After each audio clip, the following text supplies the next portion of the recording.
빌립보서 2장 25절부터 30절까지의 말씀을 살펴보도록 하겠습니다. 우리는 지난 시간에 디모데에 대해서 살펴보았습니다. 이 디모데는 자신의 일을 돌아볼 뿐 아니라 다른 사람의 일을 돌보는 자였습니다.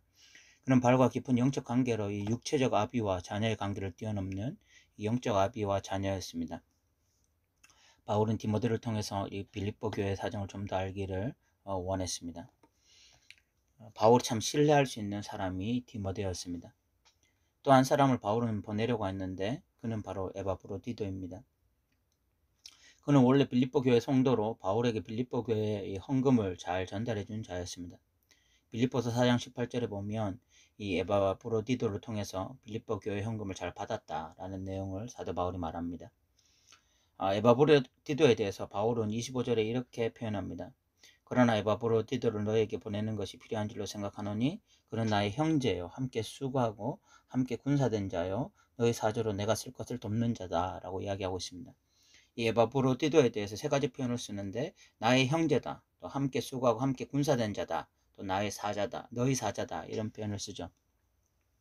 이 세 가지 표현은 너무나 중요하다고 생각합니다. 첫 번째가 나의 형제라고 하는 표현이죠. 우리는 교회에서 흔히 남자를 형제라고 부르고 또 여자를 자매라고 부릅니다. 그런데 우리는 이런 형제 자매라는 표현을 너무나 가볍게 사용합니다.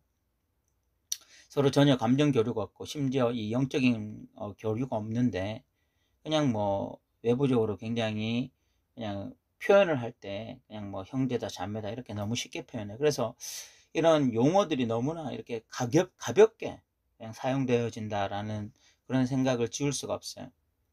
우리가 흔히 외부적으로 굉장히 내적으로는 감정 교류가 없고 뭐 관계가 완전히 뒤틀려져 있는데 외적으로는 굉장히 친한 관계처럼 행동하는 부부 관계를 쇼윈도 부부라고 말을 하잖아요. 마찬가지로 이 교회 안에 쇼윈도 형제들 자매들이 너무나 많은 것 같습니다.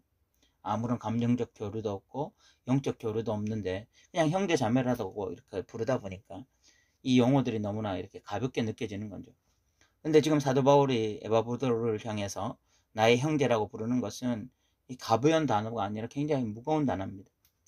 육체적 혈육보다 더 깊은 이런 영적인 친밀감이 있는 그런 형제를 느끼는 그런 관계로 지금 에바브로들을 향해서 이런 표현을 쓰고 있는 거예요. 저는 이렇게 교회가 건강해진다라고 하는 것은 이런 우리가 흔히 쓰는 그냥 뭐 형제다, 자매다 이런 용어들이 정말 이 무겁게 우리 공동체 안에 지배하게 되어지고 그래서 정말 이 남자를 바라볼 때 정말 이 혈육적인 관계보다 더 깊은 관계로 우리가 형제라고 부를 수 있게 되어지고 또 자매를 바라볼 때 여자를 바라볼 때 정말 이 그 어떤 자매보다 더 깊은 그런 육적인 관계보다 더 깊은 관계로 우리가 자매라고 부를 수 있는 이런 것이 회복되어지는 것이 또 이 공동체 회복이다라는 생각도 하게 됩니다. 두 번째 함께 수고하고 함께 군사된 자라고 표현하고 있는데 이는 다른 말로 하면 이 전우라는 뜻입니다. 우리가 이 전우회라는 말을 쓰잖아요, 그죠? 제가 군에 있을 때 이 전우회가 가장 많이 발휘되는 곳이 전쟁터라는 이야기를 들었습니다. 우리가 이 영화를 보면은요, 옆에 있는 전우가 총을 맞아 쓰러질 때 그 모습을 본 옆에 있던 전우가 일어나서 막 적군을 향해서 돌진하거나 아니면 막 이 총을 막 난사하는 장면을 본 기억이 있을 것입니다. 그때 우리가 좀 이렇게 쉽게 생각해서 상식적으로는 그냥 영화니까 저렇게 하지. 실질적으로 지금 막 총알이 빗발치고 있는 상태에서 맨정신으로 이렇게 갑자기 이렇게 벌떡 일어나서 적군을 향해서 달름질 한다든지 총을 난사한다고 생각하기 쉽지 않잖아요. 그거 자살행위잖아요. 그런데 전쟁이 벌어진 그 현장에서는요, 내 옆에 동료가 총을 맞아 죽어갈 때 우리가 알지 못하는 전우회가 나온다고 합니다. 그러면서 이 엄청난 분노를 유발하고 그래서 그런 행동을 할 수 있게 만든다고 해요.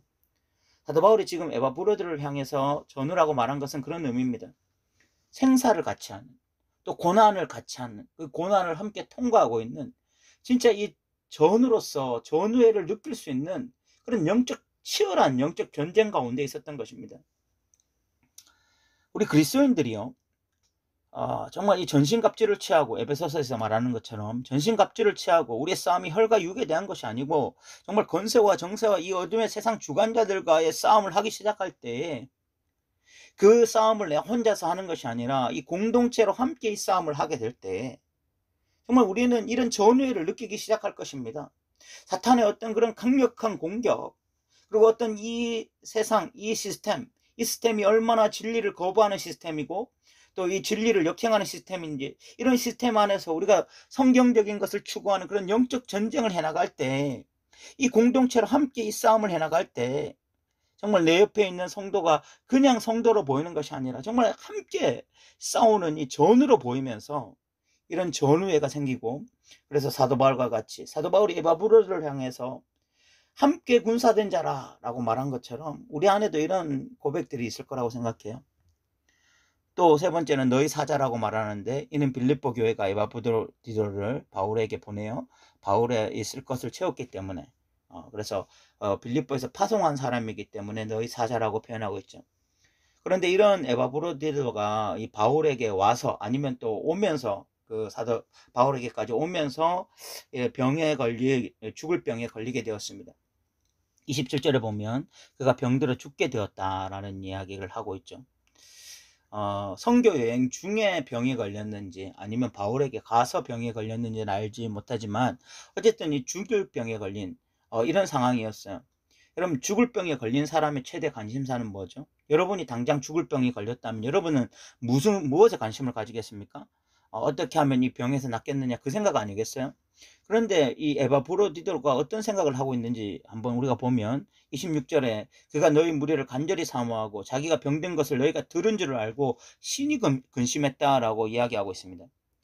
에바브로드의 지금 관심사가 자기의 병에 초점이 맞춰진 것이 아니라 자기가 병든 것 때문에, 또 이 빌립보 교인들이 지금 염려하고 근심하고 있다, 이것 때문에 근심하고 있다는 것입니다.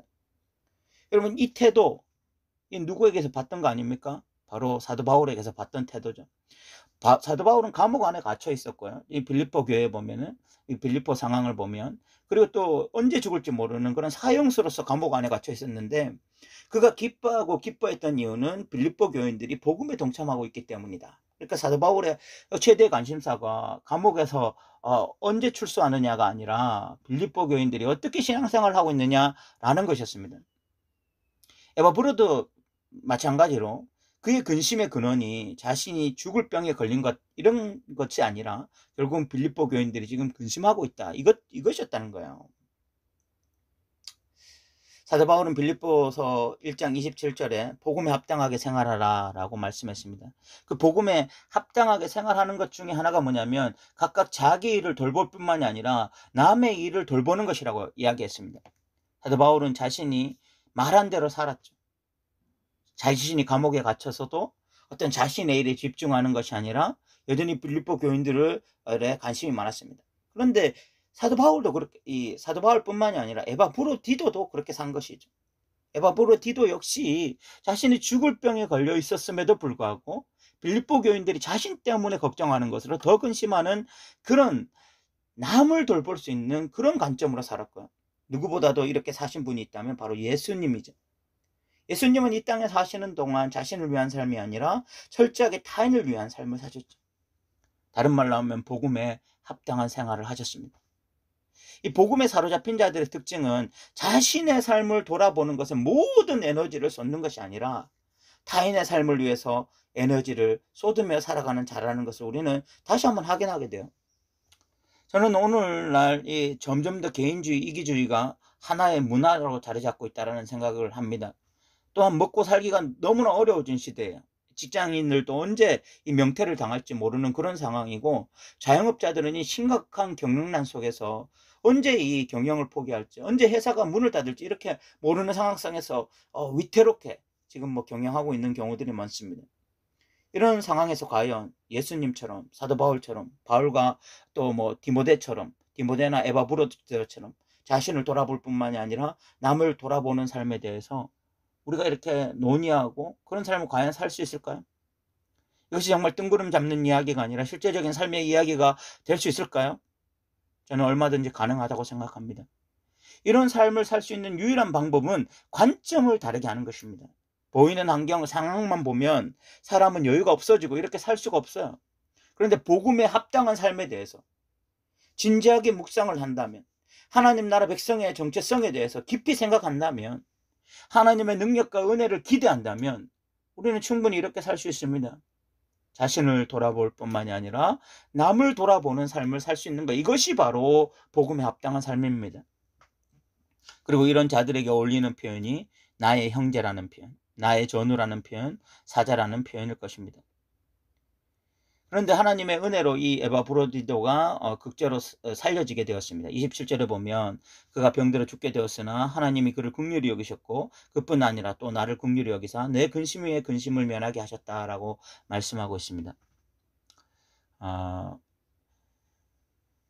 바울은 이런 에바브로디도를 빌립보 교회에 빨리 보내서 빌립보 교회를 안심시키려고 하고 있습니다. 빌립보 교회 역시 에바브로디도 소식을 듣고 밤잠을 설치며 걱정을 하고 있었던 것 같아요. 28절에 보면 그러므로 내가 너를 더욱 급히 그를 보낸 것은 너희로 다시 그를 보고 기뻐하게 하며 내 근심도 덜게 하려 함이라.